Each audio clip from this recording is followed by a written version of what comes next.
Hello! Bienvenue dans ce live. Alors, je vous ai proposé trois possibilités de live et vous avez choisi j'essaie de prouver à tout prix mon authenticité. Donc, c'est de ça qu'on va parler aujourd'hui. J'attends un petit peu que tout le monde puisse se connecter et c'est parti. Dès que vous arrivez, comme toujours, dites-moi si vous m'entendez bien, si tout fonctionne bien. Normalement, ça s'est connecté. Donc, l'audio devrait être OK. Et voilà. Donc, j'essaie de prouver à tout prix mon authenticité. On va parler de ça et entre-temps, pendant que je commence le live, n'hésitez pas à me mettre un commentaire si c'est votre cas, si vous vous retrouvez quelque part à vouloir essayer de faire la différence parce que vous voyez qu'il y a plein de personnes qui font la même chose que vous voulez faire, donc il y a plein de coachs dans le même domaine que vous et peut-être qu'il y a des pensées du type mais ça c'est déjà vu et revu, il y a déjà des gens qui en parlent, pourquoi, en quoi moi je serais différent, qu'est-ce que j'aurais de différent de dire, quelle est finalement mon unicité. Euh, coucou tout le monde, hello Myriam. Donc dites-moi si c'est un peu votre cas, si vous vous trouvez dans ça en ce moment. Et n'hésitez pas à poser des questions, comme ça je peux aussi vous coacher en direct.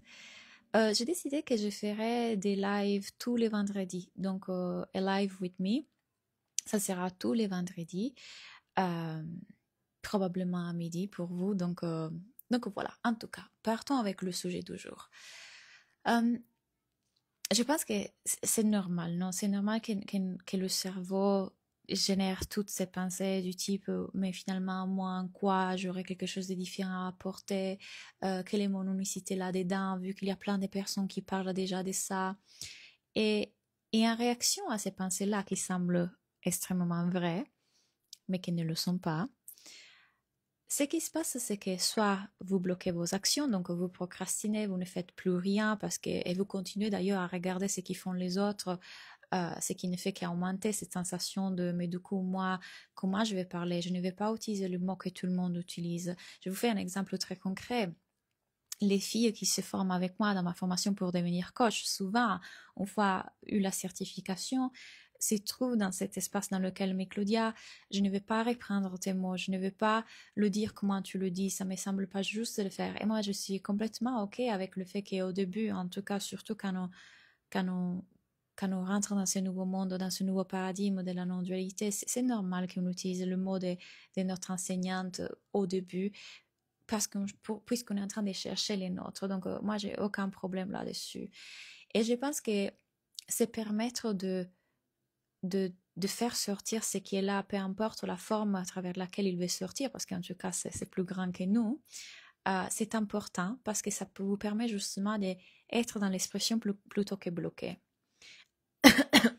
Encore une fois, il y aura toujours quelque chose qui va vous bloquer si vous prenez pour vrai cette pensée. Je devrais être différente.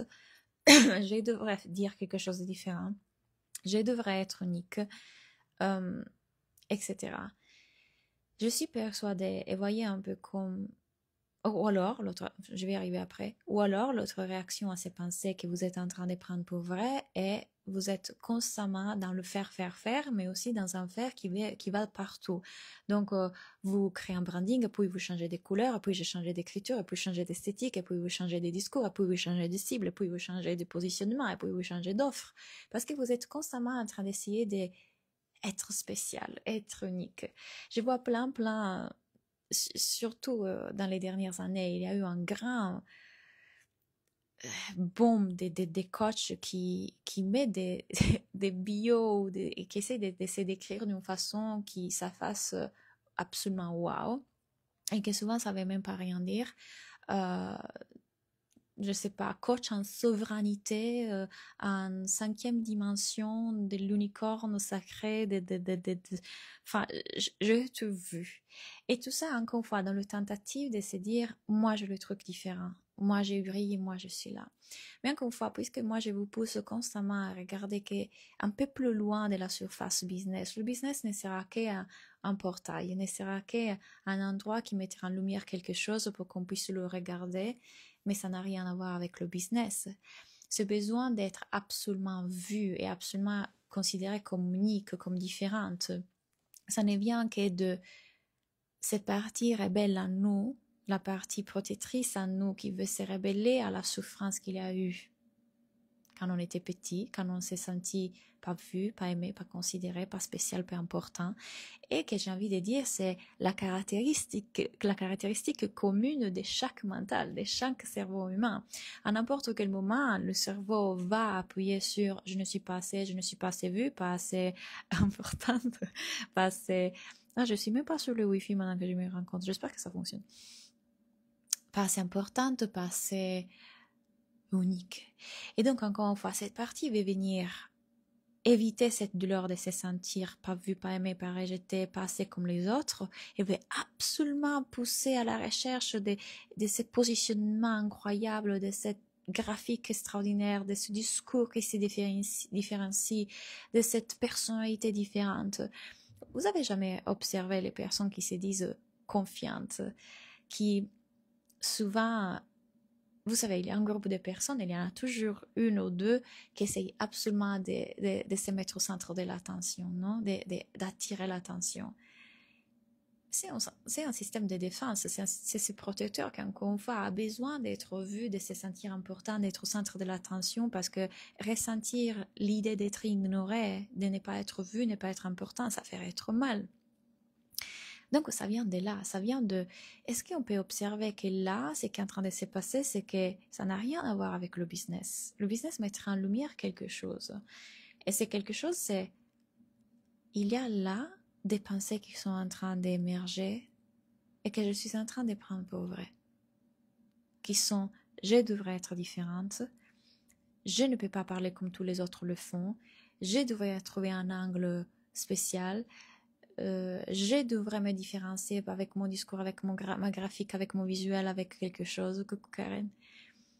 Mais est-ce qu'on peut voir que ces pensées ne sont que la réaction d'un cerveau, d'une activité psychologique qui est normale qu'elle soit là, parce qu'il pense que c'est comme ça que vous allez survivre, en plus en attachant la sécurité à la sécurité financière qui vient de votre business. Donc, est-ce que vous pouvez voir que, oh, c'était juste des pensées, juste de l'activité psychologique, et que en aucun moment j'ai rien à prouver.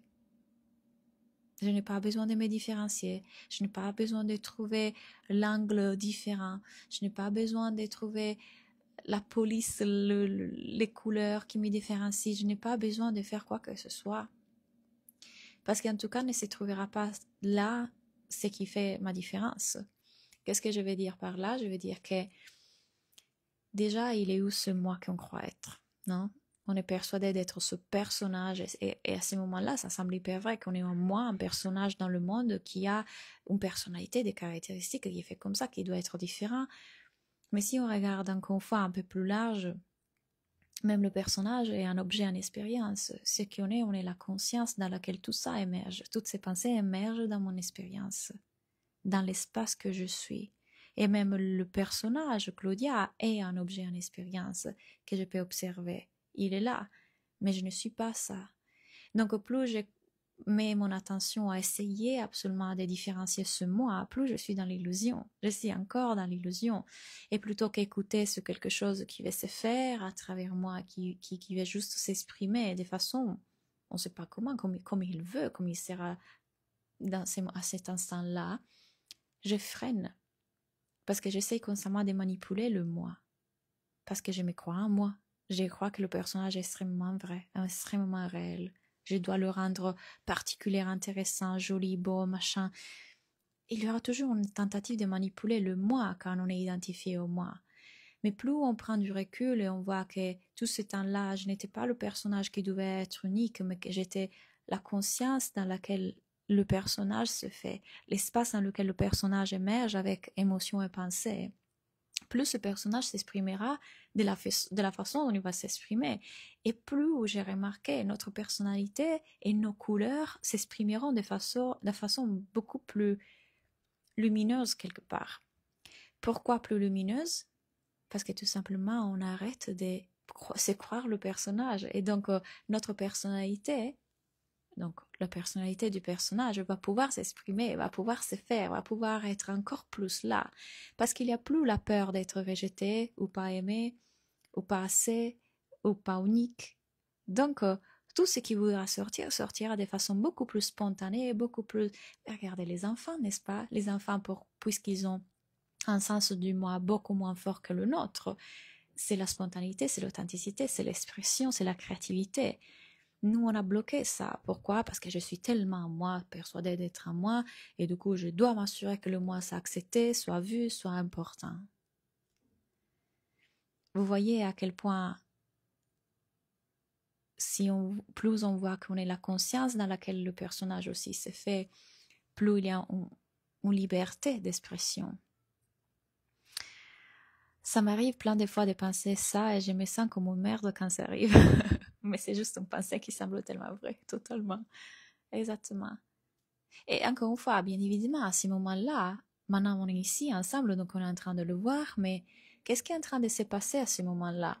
À ce moment-là, on est en train de prendre ces pensées pour vraies, et on interagit avec, et on engage avec, et on les écoute, et du coup on change notre cible, et du coup on change nos couleurs de notre page, et du coup on change notre positionnement.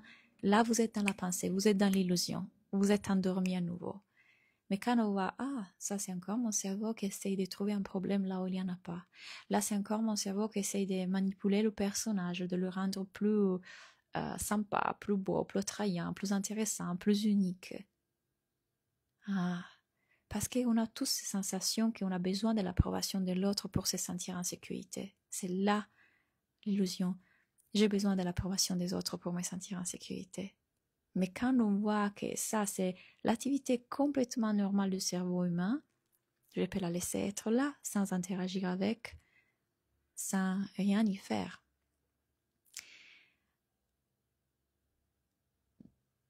La seule raison pour laquelle ça semble difficile, tout ce que je viens de dire, c'est que vous êtes habitué à engager avec vos pensées. Vous êtes habitué à interagir, à les prendre pour vrai, à les écouter, et là, hop, vous êtes dans l'illusion. Vous avez oublié que je suis la conscience, la paix, l'espace dans lequel tout ça se fait.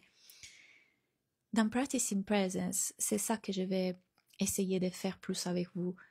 Pratiquez ça. Ça, c'est un muscle qui a besoin d'être musclé. Et c'est pour ça que la méditation, c'est prouvé que ça fonctionne. Parce que quelque part, vous êtes en train de laisser pensée, émotion être là sans vous y perdre dedans, sans le prendre pour personnel, réel, important. C'est juste l'activité du cerveau. Et ça s'est fait, et je reviens à la respiration, et je laisse que ça s'efface sans aucune résistance, sans aucun problème, sans le prendre pour « c'est moi qui a cette pensée ». Non, cette pensée émerge à travers l'espace que tu es. C'est différent. Donc pendant 30 jours, je vais vous faire des pratiques que justement tous les jours dans votre quotidien, vous pouvez mettre en place pour atteindre cet espace-là, sans qu'il ait vraiment un but. J'ai trouvé mon nouvel intitulé. Oh là là, Claudia, tu viens de m'inspirer à changer ma bio pour revenir à quelque chose de plus simple, plus proche de moi. Merci. Oui, encore une fois, parfois, derrière les bios que vous voyez, muse sacrée de la déesse, du cantique, machin, il y a une tentative, encore une fois, de comme ça je suis différente, comme ça je suis vue, comme ça fait quelque chose. Comme ça, je marque mon unicité, n'est-ce pas? Mais et si vous n'avez pas besoin de ça? Et si votre énergie parlait plus que tous les mots que vous pouvez mettre dans votre bio, toutes les couleurs que vous choisissez de mettre dans votre charte graphique, tous les positionnements que vous choisissez d'avoir, et si c'était plus grand que nous? Et si c'était une question d'énergie? Et si c'était une question d'alignement, quand je dis alignement, prenez ça comme ça, dans le sens plus vous avez intégré quelque chose dans votre vie, plus ce message coulera de vous et les personnes vont le ressentir quand il y a une vérité là-dedans. Si moi, je décide de devenir coach pour entrepreneur, mais que moi-même, je ne vis pas de mon activité d'entrepreneuse, là, est-ce qu'il y a un alignement? Si moi, je peux, du moment dans lequel, peut-être que c'est comme un... Ça, c'est un avis personnel, c'est encore une pensée, une opinion, prenez-la ou pas. Mais moi, je peux être l'entraîneur de l'équipe de football. Je connais la technique. Je ne serai peut-être pas le meilleur joueur, mais je connais effectivement comment jouer. Mais encore une fois, ça se trouve que j'ai de l'expérience dans ça, n'est-ce pas? Donc, encore une fois, parfois, on se lance dans des choses juste poussées par ce truc derrière, cette pensée qu'on a pris pour vrai qui dit « je dois être unique ». Si je parle de ça, il y a déjà plein de gens qui parlent de ça. Qu'est-ce que j'ai de différent moi à apporter? Qu'est-ce que je vais dire de différent? En quoi je suis unique? Mais pourquoi vous aurez besoin d'être unique? Ça vient d'où cette idée? Ça vient d'où cette idée que vous avez besoin d'être unique? Les gens ont besoin que vous êtes vous, pas unique. Et en étant vous, vous direz parfois des choses qui sont déjà dites, mais vous le direz avec votre ton, votre énergie, votre vibration.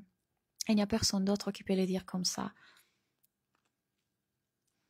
Par exemple, moi et ma guide spirituel, ma coach, on a des énergies très différentes. Et la coach par laquelle j'ai été coachée avant elle, qui a été formée par elle, avait une énergie encore différente.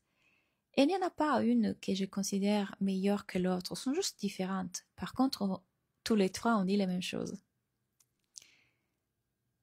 Mes coachs formés par moi dans Soulful Coach ont toutes des énergies différentes. Et il y en a certaines qui ont le même positionnement, mais sont complètement différentes dans leur approche, dans leur énergie, dans leur façon d'être tout simplement.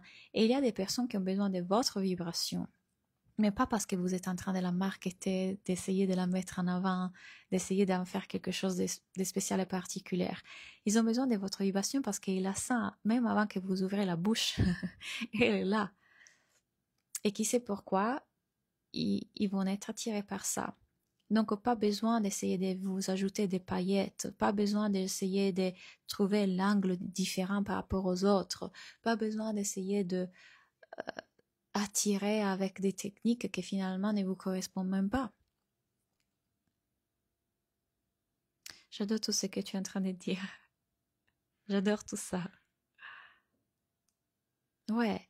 Donc, d'où ça vient ce tentative de se rendre unique? Encore une tentative du mental de rassurer le moi qu'il est en sécurité. J'ai besoin d'être unique pour être vu. Et j'ai besoin d'être approuvé par les autres pour être en sécurité. Ah, c'était encore ça, juste ça. Il n'y avait rien à faire avec, juste le voir, juste voir les pensées qui émergent, juste reconnaître ces tentatives ces pensées qui viennent de là, ces tentatives d'écrire le post différent, faire le réel qui va attirer, mettre la bio, le positionnement. Ah, c'était juste ça. Il n'y avait rien à faire.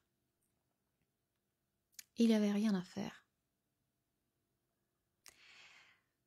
Plus vous vous permettez d'être vraiment pleinement dans vos couleurs, plus les gens seront là. Encore une fois, pour moi, ce personnage qui vient expérimenter aussi, à travers lequel notre conscience se fait, ou le contraire,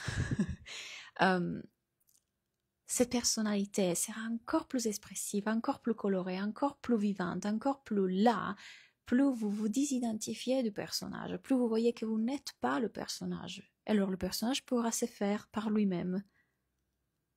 Il sera là en train de jouer, pleinement. Et ça, devinez quoi? Les gens veulent cette liberté-là. Les gens attendent cette liberté-là, de pouvoir se sentir libre, de laisser toute cette expression être là, tout ce jeu être là. Plus nous on regarde dans la direction de notre vraie nature, versus l'illusion du mental. Et encore une fois, c'est une pratique, c'est une gymnastique. C'est continuer à regarder, oh là j'avais pris pour vrai toutes ces pensées, je reviens à qui je suis. Oh là j'ai embarqué pendant 20 minutes dans cette truc de je dois trouver une nouvelle cible, je dois me faire différente, nanana. Oh, ça semblait hyper vrai.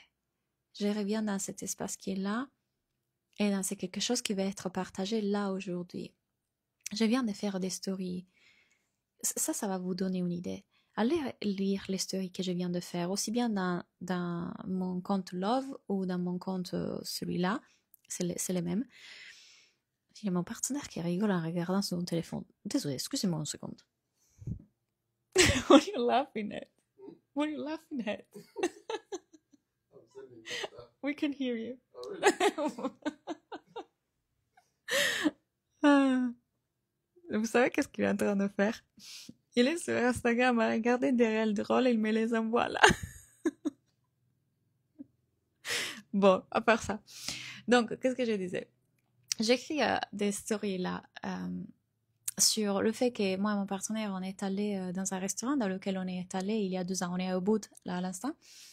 Et il y a 2 ans, on a commencé notre relation au bout parce qu'il m'a demandé d'être sa copine justement ici il y a 2 ans.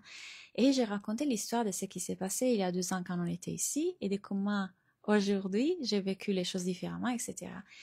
Pourquoi je raconte ça?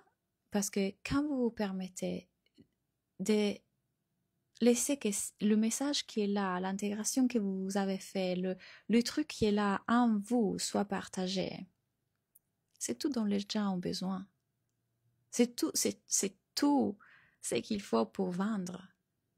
Vous n'avez pas besoin de vous rendre unique.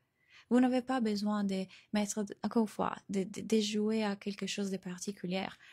C'est si simple que il y a un message qui est là en moi. J'ai vécu quelque chose, expérimenté quelque chose, j'ai trouvé des clés, j'ai transformé quelque chose. Et je pointe les gens dans cette direction parce que je ne peux même pas m'empêcher de le faire. C'est ce qui va être fait de moi, là, à l'instant. Fini. Fini. Ça peut être si simple que ça. Ça ne doit pas être plus compliqué que ça. Mais encore une fois, si on se perd dans la pensée, je dois être unique, ça, vous ne le verrez plus. Mais en quoi ça, voilà. Alors vous n'écouterez plus le message que Dieu a mis en vous. Vous serez en train d'essayer de vous rendre unique sur la base de ce que vous croyez que les autres veulent voir, sur la base de ce que vous croyez que le marché veut voir, sur la base de ce que vous croyez que ça vend plus, parce que vous avez vu les filles vendre avec ça. Encore une fois, exemple, je suis en lancement maintenant de Practicing Presence, encore une fois. Et je ne savais pas si ça allait vendre. Est-ce que ma communauté, les gens qui me suivent sont vraiment prêtes pour regarder dans cette direction et vouloir venir pratiquer la présence et sortir des illusions du mental? Je ne savais pas. Mais je le fais quand même. L'idée était là, je le fais et il est là. On a dépassé aujourd'hui le nombre de ventes que j'ai fait sur le cours sur l'argent. Juste parce que je me suis écoutée. Juste parce que j'écoutais ce qui est là. Juste parce que je n'ai pas essayé de « Ah tiens, je vais essayer de me rendre intéressante et de me rendre unique. » Et puisque je vois que les gens vendent à travers les cours sur l'argent ou sur le business, ou sur l'entrepreneuriat ou sur n'importe quelle autre chose, je vais faire ça. Mais je vais mettre des mots et des trucs pour le rendre plus... je ne pense pas comme ça. C'est qu'est-ce qui est là, que moi j'expérimentais là, en cet instant, et qui a changé à cet instant de ma vie, mais aussi les derniers mois, les dernières années, et qui a complètement changé ma vie et qui est là, qui va sortir, qui va être proposé. Puis que ça se vend ou se vend pas, c'est... Mais vous voyez que le truc, c'est même pas sur la vente. Ce qui a appuyé là sur le tentative d'être unique, c'est le besoin d'être vu, entendu, pas ignoré, que ça vient d'une réaction normale, habituelle du cerveau qui a vécu quand on était petit, qui a été enregistré et que maintenant elle s'est reproduit dans le business. Mais ça n'a rien à voir avec le business. C'est juste qu'encore une fois, comme je vous dis, le business vient appuyer là-dessus. Est-ce que du coup, on peut commencer à prendre du recul et à voir que c'est juste l'activité psychologique de notre cerveau? Je n'avais rien à faire avec ça. Je n'avais pas besoin d'écouter ses pensées. Elle n'était pas là pour être écoutée et pour que j'échange quoi que ce soit. Parfois, oui, il peut y avoir aussi quelque chose qui m'invite à changer, modifier certaines choses, mais pas à partir d'une énergie de je dois absolument être vue, je dois absolument être unique. Ça vient d'une blessure. C'est plutôt d'une énergie de il y a quelque chose qui veut aussi changer. Il y a une invitation là. Mais c'est différent l'énergie, vous voyez?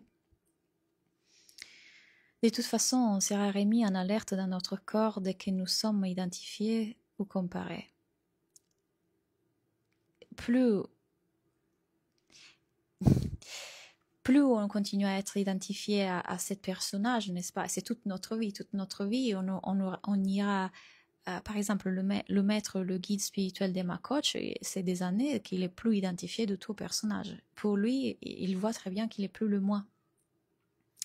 Donc, oui, s'il y avait un but dans la vie pour moi, ce serait ça. Enfin, il n'y a pas de but, mais si je vais investir dans quelque chose, si je vais mettre mon énergie dans quelque chose, c'est dans ça.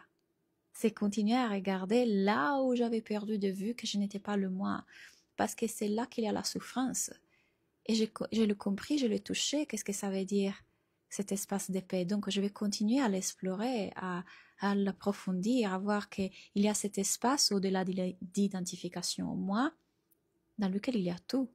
Et donc oui, on continuera à regarder qu'est-ce qu'ils font les autres, et on compare le moi avec ces autres que aussi, ils existent vraiment? Il y a d'autres? Ça c'est un autre discours pour une autre fois, mais... Et le moi existe, et les autres existent, et du coup on compare ça. C'est toute une illusion. Quand on voit que c'était une illusion, on était en train de dormir, on était dans le film et on avait oublié qu'on est l'écran qui contient le film. Et parfois, la scène du film, que je disais aujourd'hui à une de mes clientes, parfois la scène du film est une scène d'action. Et dans cette action, bien sûr qu'on est plus agité, bien sûr qu'on la prend pour vrai, bien sûr qu'il y a plus d'attachement au film, à l'histoire. C'est un peu plus difficile à ces moments-là. Ah, c'était juste le film, moi je suis l'écran. On le perd de vue. Dont l'intérêt de continuer à regarder dans cette direction avec des personnes qui nous accompagnent et nous pointent dans cette direction. Plutôt que des coachs qui vous disent « Ah oui, et du coup, qu'est-ce qui s'est passé dans cette scène? Et lui, il a dit quoi? Ah, il t'a dit ça? Non, mais en fait, tu devrais le quitter. Ah bon? Ah, c'est vrai? Non, mais c'est que tu manques en confiance en toi. Ah, tu devrais avoir plus d'estime de toi. Travaillons sur des pensées positives et des affirmations positives pour augmenter ta confiance. » Pourquoi on devrait perdre du temps et de l'énergie à interagir dans le film, les personnages du film, alors que ce n'est pas réel? Alors qu'il y a des coachs qui peuvent vous dire, mes soulful coachs là, qui peuvent vous dire, regarde, tout ce temps-là, tu étais l'écran. Le film était un rêve. C'était juste un rêve, pas plus vrai qu'un cauchemar. Tout ce temps-là, tu étais l'écran qui contenait tout ça qui se faisait. Ah, rien de ça, c'était réel. Je suis l'espace d'épée derrière. Je ne suis pas la météo, je suis le ciel derrière. Ok. Et je reviens dans cet espace dans lequel tout est là. Alors, je ne me pose plus autant de questions dans le business. Je ne suis pas tout le temps dans ma tête vis-à-vis de mes offres, de mes prix, de ma cible, de l'argent. Et je ne suis pas dans ma tête constamment vis-à-vis de mon partenaire, et mon truc, et mon chat, et ma belle-mère. Et on comprend que la vie, c'est pas si sérieuse que ça. C'est un jeu. C'était un jeu tout ce temps-là, et moi, j'étais en train de me prendre la tête. Je pouvais jouer, je pouvais juste être. Je n'avais pas besoin de m'assurer que le moi soit unique, important, intéressant, beau, assez mince, assez à succès, assez valable. Oh.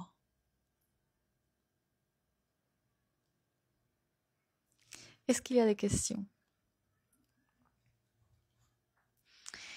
Pendant que vous réfléchissez à si vous avez des questions, si vous voulez que j'aborde quelque chose d'autre, encore une fois, Practicing Presence, ça va être vraiment créé pour ça. Je vais vous donner des enseignements comme celui-ci d'aujourd'hui. Je vais vous donner des pratiques concrètes. Je vais vous indiquer tous les jours des pratiques que vous pouvez pratiquer dans la journée vis-à-vis de cette présence et de cet espace-là, de voir un peu plus qui est ce moi qu'on croit être et tous les moments dans lesquels vous êtes en train de vous coller à nouveau à l'histoire. Donc, on va vraiment faire cet exercice de muscler cette capacité de revenir dans cet espace. On est accro à nos pensées, on est accro à les écouter comme on est accro à regarder un film policier. On veut savoir, on est engagé, on est là, on veut savoir. Plus on perd intérêt pour ce qui se passe ici et on revient dans le corps, plus la vie se fait de façon fluide. Il y a quelques jours, j'ai l'impression d'avoir vécu comme un basculement. J'ai senti comme si l'illusion de croire que j'ai besoin d'être choisie disparaissait. C'est comme une bulle qui éclate. Merveilleux. Génial. Que faire quand tu es multi-traumatisé avec un système nerveux en fight, flight, figement? On appelle ça complex trauma. Pour moi, c'est la même chose, tu vois. Puisque le cerveau, là, a enregistré je ne peux pas vivre ça. Et il faut absolument que ça, je ne le vis pas. Et du coup, il met en place tout un tas de stratégies pour t'éviter de vivre cette sensation qu'il a cru une fois être quelque chose de terrible. Donc nous, on va y aller, même si à petit, à répristiner cette capacité à ressentir, tu vois. Il y a la narrative autour de ce qui s'est passé et il y a aussi ce qui a été vécu dans le corps. Donc, comme je disais, il y a des situations. Encore une fois, par exemple, moi avec mon partenaire, peu importe à quel point je sais qu'il m'aime, il y aura toujours cette tendance de mon système nerveux de rentrer en alarme lorsqu'il détecte, selon lui, qu'il est froid. Et c'est juste une émotion habituelle, tu vois, une réponse habituelle du système nerveux. Plus moi, je suis en train d'habituer tout mon être à voir que cette sensation, je pouvais complètement la ressentir. Ce n'est pas personnel, ce n'est pas dangereuse, ça ne vient dire rien de moi, je ne vais pas mourir. Qu'on est désigné en tant qu'être humain pour ressentir. Plus petit à petit, tu vois, quelque chose se détend. Donc, tu vas amplifier ta capacité à rester avec ces trucs-là sans résister à ça, sans mettre en place des stratégies fight, flight, figement, des défenses à ça. Tu peux complètement le débloquer, le vivre. Dans ma formation, en tout cas dans la typologie de coaching que moi j'enseigne, il y a 3 piliers. Il y a un pilier qui est ça que on est en train de dire, donc je ne suis pas le moi, je suis le tout, et revenir à cet espace de présence. Il y a un pilier qui est la thérapie holistique, à travers laquelle on va vraiment parler avec ces parties de notre psyché pour petit à petit, pas après pas, aller débloquer cette émotion qui est là. Il y a un 3e pilier que je suis en train d'ailleurs de mettre en place en ce moment, qui est justement cette pratique de présence. La pratique de présence nous permet de sortir de la tête pour revenir au corps, et à travers aussi certaines typologies de respiration, on peut modifier notre système nerveux, on peut modifier aussi la réponse au trauma. Donc pour moi, c'est ça que j'ai expérimenté pour moi, parce que j'ai aussi vécu du PTSD, donc du trauma complexe et des réactions post-traumatiques. Pour moi, c'est ça qui a fonctionné. Et pour moi, c'est ça que j'ai vu aussi fonctionner avec plein de mes clientes. C'est ces 3 piliers mis ensemble, pas un seul, les 3. Parce que si on fait que de la thérapie, on termine pour croire qu'on est la victime, qui a vécu ça, que l'émotion est vraie, que ça, si on fait que, mais en tout cas, moi, c'est juste des pensées, on n'est pas en train vraiment de vivre l'émotion. Donc, petit à petit, amplifier notre capacité à ressentir ce qui est là, et voir qu'à aucun moment ça pouvait nous blesser, à aucun moment c'était à propos de nous, à aucun moment c'est une sensation qu'on peut ressentir. Je te fais un autre exemple. Je vous ai raconté que récemment j'ai fait de la thérapie à l'oxygène, donc je devais rentrer dans ce sorte de tuyau pendant 1 heure à respirer de l'oxygène, et mon système nerveux réagissait à ça, non? J'ai rentré là, malgré j'avais le masque avec l'oxygène, malgré les personnes, le staff était là, et rien.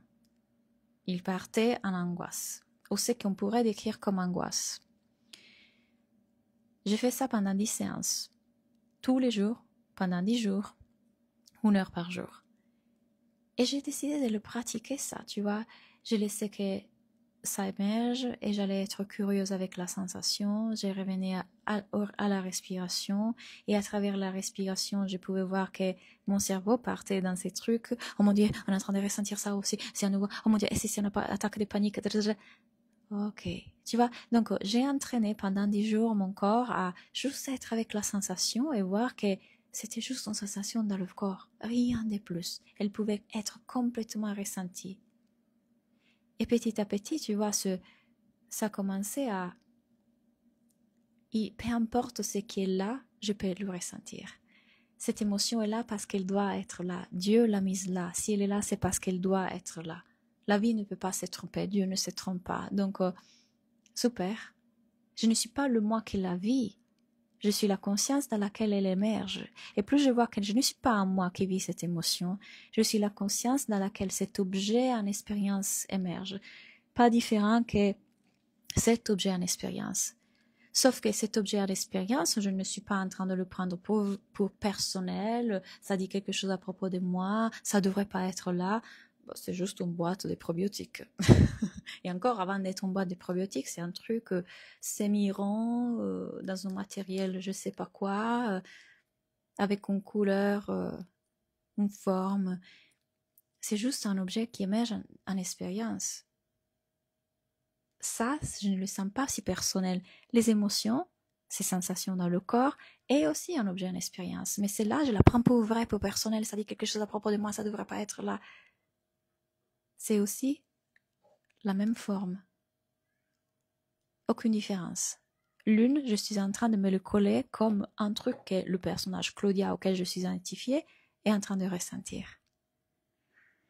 Mais regardez les bébés, n'importe quelle vague des sensations passent à travers eux, se laissent la ressentir. Ils n'ont pas encore la capacité cognitive pour dire ça c'est la tristesse, ça c'est la colère, ça c'est l'énervement, ça je ne devrais pas le ressentir, ça ne devrait pas être là. Et les vagues les traversent. Nous, on est encore capable de faire ça. Et encore une fois, dans Practicing Presence, c'est ça que je vais vous faire pratiquer. Est-ce qu'on peut être avec ce qui est là, laisser émerger sans aucune résistance, interprétation, sans le personnage? Imaginez vivre la vie comme ça. C'est pour ça que je vous fais les exemples, que ce soit dans mes stories, dans mes posts. Les émotions, les pensées, c'est pas qu'elles ne sont plus là. Elles sont là moins. Ou peut-être qu'elles sont là, mais on ne les remarque même plus. Mais en tout cas, quand elles sont là, c'est complètement OK qu'elles soient là. Elles ne sont plus identifiées comme positives ou négatives. Elles ne sont plus identifiées comme ça ne devrait pas être là. Ça vient pas. C'est là. C'est ressenti, c'est vécu. Il n'y a pas de réaction. Il n'y a pas d'identification. C'est un objet en expérience qui émerge. Je reste avec l'objet en expérience qui émerge dans l'espace que je suis et je le laisse faire son cours. Il n'y a plus aucun problème. Il n'y a vraiment plus aucun problème. Parce que c'est que le mental détectait comme un problème était juste une énergie qui voulait être vécue. Donc il n'y a plus de problème. On ne croit plus la narrative avec laquelle elle peut venir. Oh, je ressens ça parce que lui a fait ça, parce que mon business ça, parce que mes clients ça, parce que mon prix ça, parce que mes ventes ça. Non. Il y a un objet qui émerge en expérience, émotion, sensation, il est vécu, point. Je lâche. Il n'y a rien à voir avec moi, ce n'est pas personnel, ça ne dit rien de moi, ça ne dit rien de mon business, ma relation, c'est juste un objet en expérience.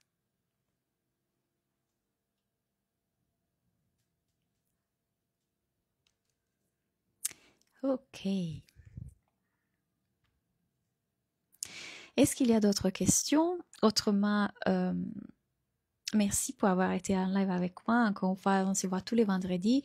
Et si vous voulez rejoindre Practicing Presence, il y a 3 prix disponibles. N'hésitez pas à venir encore une fois parce que ça va être super. Si vous avez des questions, n'hésitez pas à écrire à contact@claudianatella.com. Et si vous voulez venir apprendre à coacher de cette façon-là, les portes pour septembre sont ouvertes pour ma formation pour devenir coach. Il y a encore, je crois, 2 places, si je ne me trompe pas, pour ce premier groupe. Donc, n'hésitez pas à nous écrire et éventuellement, on se fait un petit appel ensemble. Ok? Super. Merci encore. Je vous souhaite un très bel après-midi. À bientôt.